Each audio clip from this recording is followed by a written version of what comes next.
আচ্ছা স্বামী, তুমি এমন কেন গো?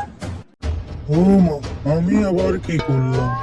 কি করনি বলো? তুমি এত নির্দয় কেন? তোমার কি আমার প্রতি কোনো দয়া নেই?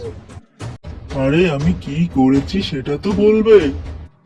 আমরা তো আগেই ঘুমিয়ে পড়ি, তুমি পরে ঘুমাতে আসো, এসে দেখো যে ছেলের গায়ে কম্বল থাকে না।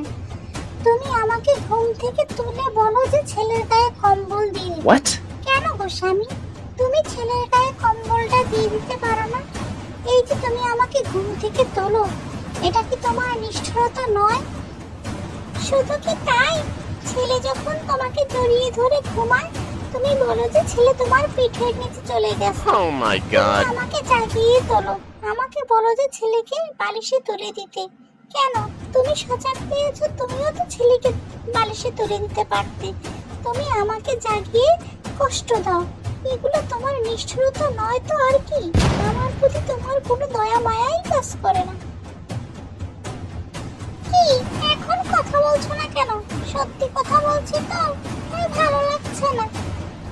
জীবনে তুমি যে আমাকে কত কষ্ট দিলে, আল্লাহ যেন তোমার মতো স্বামীদেরকে